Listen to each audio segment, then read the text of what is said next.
नमस्कार प्रणाम हमें अंकुश। नमस्कार और हम राजा।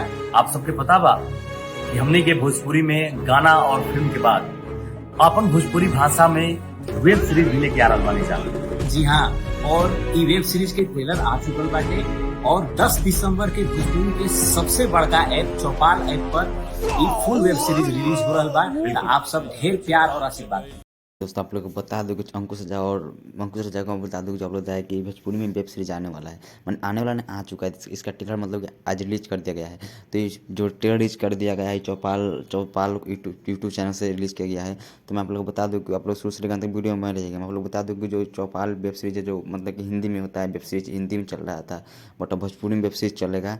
तो इनका जो वेब सीरीज है कौन चैनल मतलब कि अभी तो चौपाल टीवी टेलीविजन से आ रहा है, चौपाल टेलीविजन से। तो आप लोग बता दूं कौन चैनल से आने वाला है। तो आप लोग बता दूं आप लोग चैनल पर ना सब्सक्राइब कर लीजिएगा और वीडियो अच्छा लगे तो वीडियो को लाइक कर दीजिएगा। मिलते ही तब तक के लिए किसी और वीडियो में। तो मात्रा में आप लोग को बता दे रहा हूँ कि वीडियो मतलब कि आएगा चौपाल म्यूजिक से।